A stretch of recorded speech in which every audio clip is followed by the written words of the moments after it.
एक गांव में एक छोटा सा बच्चा रहता था जिसके एक पिता थे, लेकिन माँ की मृत्यु हो गई थी। पिता सारा दिन काम करता और अपने बेटे को पाल पोस कर बड़ा करता है। वो सारे सुख अपने बेटे को देता है जो एक माँ ही दे सकती थी।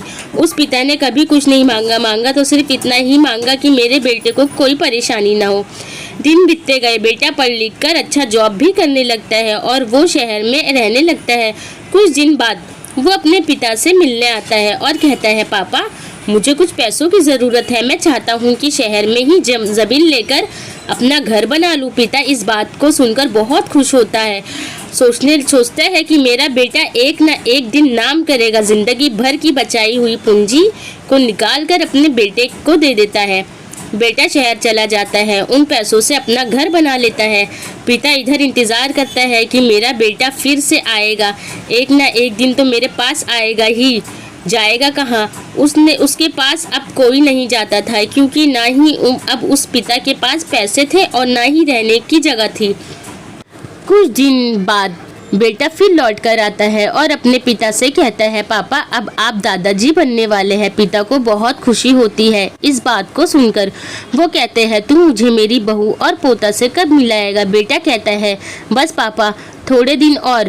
पापा मुझे कुछ पैसों की ज़रूरत है, क्योंकि आजकल थोड़ा जॉब में खिंचबिच हो रहा है, जिसके कारण से मुझे कुछ दिन के लिए सस्पेंड कर दिया गया है। एक पिता की दर्द भरी कहानी। प्लीज़ वीडियो को फुल वॉच करना।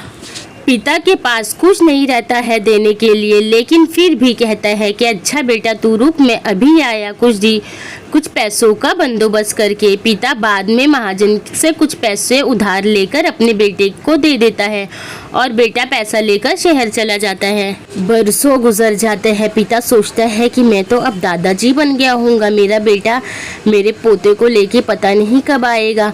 फिर सोचने लगता है कि समय नहीं मिलता होगा, इसलिए मेरा बेटा अभी तक आया नहीं, वरना आया ज़रूर होता।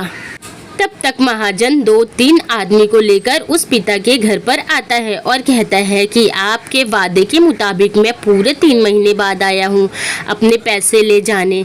पिता कहता है, मेरे पास पैसे नहीं हैं देने के लिए। महाजन कहता है, जब पैसे देने के नहीं थे तो आपने मुझसे उधार क्यों लिया?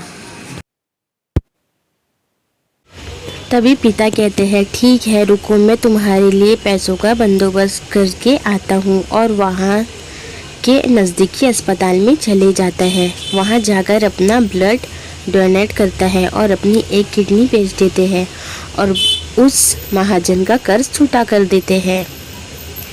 किडनी के बेचने के बाद उनकी स्थिति और भी ख़राब हो जाती है और वो उस राह में जी रहे होते हैं कि मेरा बेटा एक दिन आएगा ज़रूर।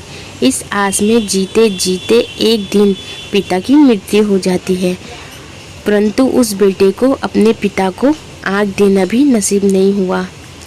आपको ये कहानी कैसी लगी नीचे कमेंट करके हमें ज़रूर बताइएगा। अगर आपको ये कहानी पसंद आई हो तो अपने दोस्तों के साथ ज़रूर शेयर करें और ऐसे ही प्यारी कहानियाँ सुनने के लिए हमारे यूट्यूब चैनल से जुड़े रहो। चैनल को सब्सक्राइब कर दें। अल्लाह हाफिज़। तो हमें याद रखना।